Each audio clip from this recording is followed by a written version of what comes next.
everyone, and happy Thursday! My name is Keesha Hines, and I'm a fire starter. My new show, The Fire Starter Show, airs every Thursday night live at 7 p.m. on Facebook and on my YouTube channel. Words cannot begin to express how excited I am or how much I'm looking forward to sparking up a conversation with you. Speaking of spark, let me tell you what it stands for. Sex, parenting, arts, relationship, and kingdom. This show will motivate, inspire, and excite all those seeking to enhance their lives. Not only will I ignite the fire, I'll help you keep the flame. See you tonight.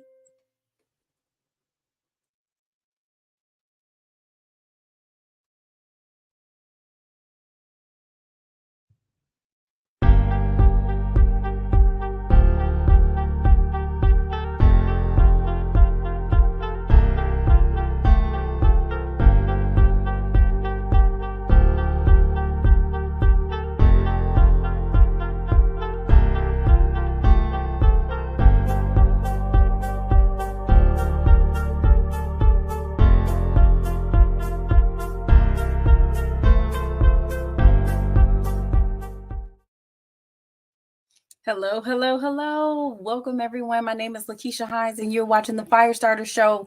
I'm so happy to be here with you all. Please let me know who you are and where you're streaming from so I can shout you out. Tonight is going to be a good one. It's going to be a good one because you know what?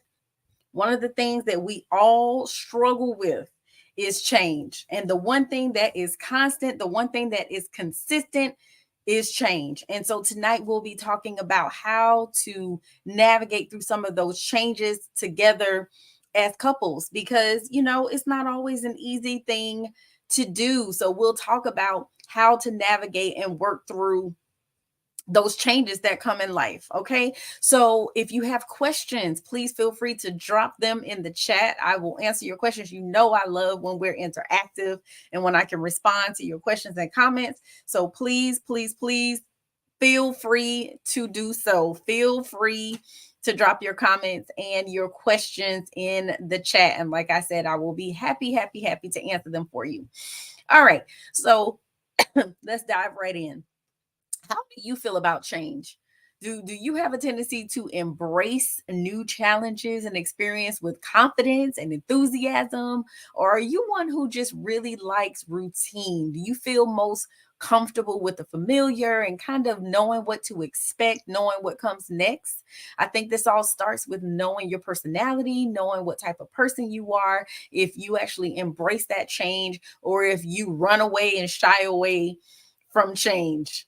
So, whichever category you fall into, the one that's excited and confident and enthusiastic about change, or the one who is like, no, I prefer routine, please and thank you, change is inevitable. How we respond to change makes all the difference. You know, the ones who kind of run away from change, they might have practice and being intentional about how they manage transitions because they're trying to prepare themselves. But even those people who are excited about change, they have to learn to take the necessary considerations so that not only will they be in a good headspace and have good energy and a good mindset and attitude with the change, but also that the change is a valuable lesson. So, being married for over 10 years now, changes and transitions bring an added layer of complexity. And it doesn't matter if you're married or not, but when you are married, you're not only managing two different thresholds for change, but you're also juggling the changes that you go through as an individual, changes in your relationship, and then how all of those factors affect your relationship. It's a lot to manage, right? One of the best things you can do throughout all of it is to keep communicating. So, tonight we'll talk about three different conversations that will actually help you grow together and stay connected through those changes. The very first thing, number one, you have to get prepared. You must get prepared. Okay, Lakeisha, how do we prepare? How do we prepare? Well, there are multiple things that you can do.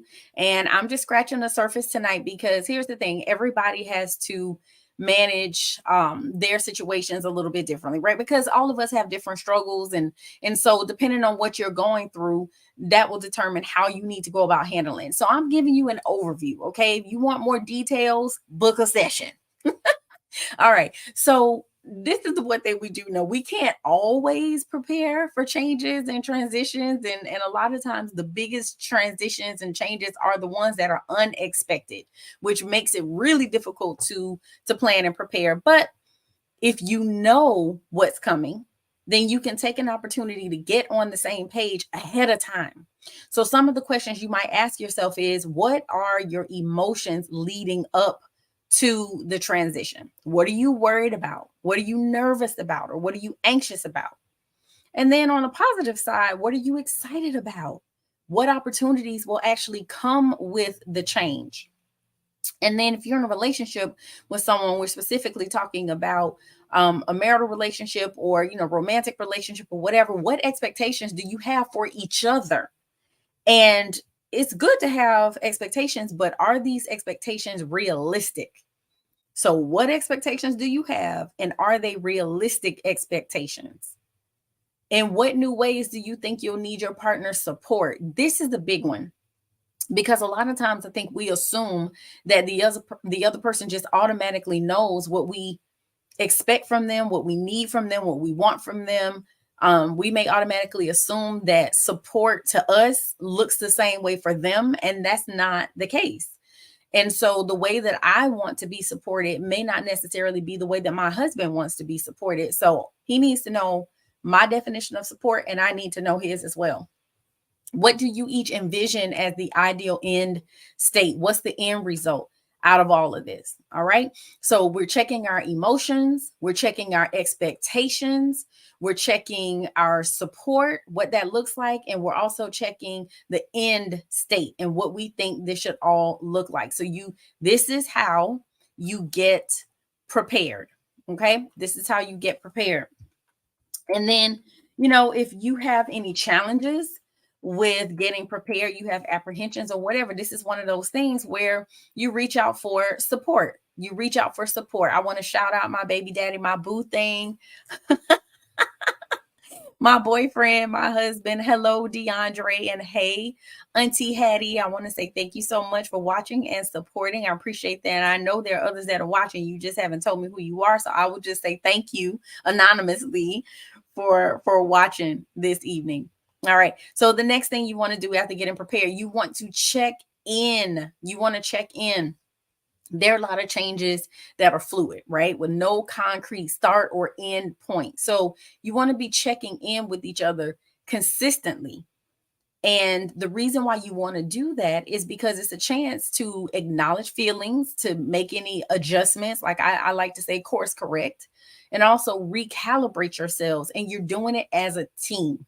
So the checking in might include questions like, how are things going? How are you feeling? What do you feel good about? And what are the sources of stress or conflict? Again, I think this is a really powerful one. And this is a big one, because the things that are stressing your spouse out, you need to know so you can assist with those things that are stressing them out. If you are the cause of the stress, then you need to course correct. And if you're not the cause of the stress, then you can just come alongside and support. Again, that goes back to, what does support look, feel, and sound like to each one of you? Another question you want to ask is, have you been meeting each other's expectations? Do you need to make any adjustments in this area? And have there been any surprises? Is there anything that has caught you off guard or blindsided you? I know a lot of people get triggered a lot of times by being caught off guard and surprises. Some people love surprises, some people hate them. So you need to know who you're with and what they like. You want to show each other appreciation, because the chances are neither one of you have been perfect up to this point. As long as you are in these earth suits, you will not be perfect. Okay. You just won't. So we have to expect that, and we have to accept that. Both of you most likely have been making an effort. And so don't let that go unnoticed. Don't let that go unnoticed. Show each other appreciation, even if they don't make it to the finish line, even if they miss the mark and they don't get it all the way right. Just acknowledge the fact that I see you're trying and you're making an effort. That goes such a long way. And then in the previous question, we talked about getting prepared. And it was about what is the end state. So has your vision of an ideal end state changed? Has it changed at all, or is it exactly the same? But this is the check-in, because sometimes it will change. And so if it does, you need to make sure you're aware of that, because if this is the finish line and I'm working up to this finish line, but then you move the finish line, then that can be very frustrating and disappointing. So we want to make sure we understand what the ideal end state is, and if it changes, that we make our partners aware that it has changed. Okay. All right. So the next. Oh, well, hold on. Let me look at these comments. Oh, hello, Nina. Virtual hug back to you. And my husband says, have I offended you this week? You may have once, but we worked through it, right? And let me just pause there for a minute. I just want to pause there for a minute, because you know what? We do offend each other often. I'm sure I offended you at some point this week too, because we have so much going on, right? There's just a lot going on. And sometimes, again, when there's a high stress level, when there is a lot going on, we have a tendency to um get on each other's nerves. We have a tendency to get on each other's nerves. So I will say that it is important to check in with each other, and asking that question at the end of the week, have I done anything to offend you this week? I think is a powerful question, because in that way we're not taking that offense into the next week. We're talking about it, we're working through it, we're resolving things. And again, that's not one of those things that we want to carry on, which can lead to bitterness, resentment, anger, frustration, all of those things. And a little thing blows up and turns into something huge. So we want to make sure that we're checking those things and we're dealing with them accordingly, and just not ignoring them. All right. So good point, even if you were just taking notes. So the third thing, take stock. Take stock and take pride. When you find yourself at a point where things are starting to feel a little bit more normal and they're less chaotic, that is the perfect time to not only assess where you are, where you've landed, but to take pride in making it through whatever situation that change, whatever transition was going through that may have challenged you as individuals and as a couple. I think many times we don't stop to take a moment to reflect and look back on where we've come from. A lot of times we're just going and moving and doing, especially when we have children. They take up so much of our time and energy that many times we just forget to stop and just thank God that, oh my God, we made it through. Remember, we had this change. Remember that transition. We made it. And while we still may have challenges, we are not where we were. And we have to take a moment to celebrate that and appreciate that. So sometimes my sister gave me a virtual hug. Sometimes we have to give each other a high five and a hug. Okay, things might not be perfect, but maintaining a strong connection through the uncertainty, through the transition, through the challenge, that's an accomplishment. And we need to celebrate that. I take all wins. Every win is a win, no matter how big or small. If you have to think about your relationship before the transition, in what ways has it changed? How are you stronger as a couple? And how are you stronger as an individual? Because sometimes, specifically whatever the change or transition was, it may have been something that happened specifically to one of you. But if one of you grows, guess what? We as a team, we grow, because when you win, I win, we win, right? So maybe it was something that you became stronger as an individual, but that's only going to influence the marriage and the relationship in a positive way. Have you learned anything new about each other? In what ways did you and your partner step up for one another? How did you have each other's back? How did you show up for each other? And take pride in that and celebrate that and appreciate that. So, again, there's so many types of changes and transitions that we experience in life. It could be a shift in your lifestyle, your stage of life. It could be starting a new career, living arrangements, facing a new reality in your day-to-day life. We just know that there are always things that are going to be coming at us. And it's funny because this group that I'm in right now, one of the wives, she said, I just feel like I'm always waiting for the other shoe to drop. I'm always holding my breath and waiting for the other shoe to drop. There's always going to be a shoe to drop. And so you just have to prepare yourself as much as possible for that. And if you have the pleasure of being in a committed relationship with someone, you should have someone that will be there with you through those challenges. We have to prioritize communication throughout the journey, and then you'll stay connected and you'll grow together instead of drifting apart. So remember, you want to get prepared as much as possible.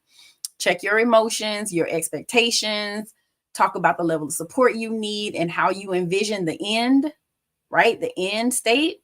You want to check in. How are things going? How are you feeling? What do you feel good about? What are you stressed about? How can I better meet your expectations? Do you need me to adjust anything? Show appreciation. And if your ideal end stage changed, let your partner know.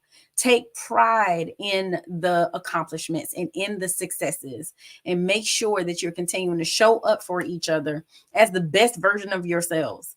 You know, when we're talking about being in a relationship, the relationship is as strong as the weakest link. So I don't know about you. I'm a little competitive in some ways. Like, I can't be the weakest link.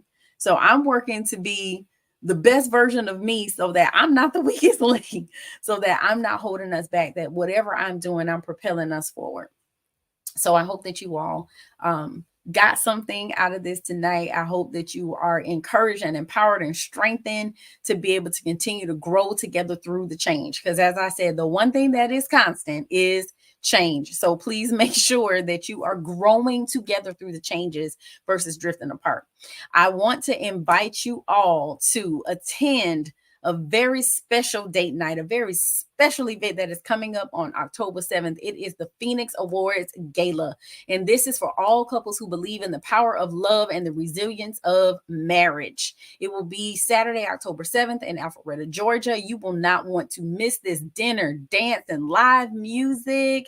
So much more. A portion of the proceeds will be donated toward our nonprofit organization support for caregivers. So I hope to see your face in the place. If you have any questions, please just reach out. If you are in need of any type of services for your relationship or you as an individual, please do not hesitate to schedule a heat call today. You can call or text 727-213-8247. Again,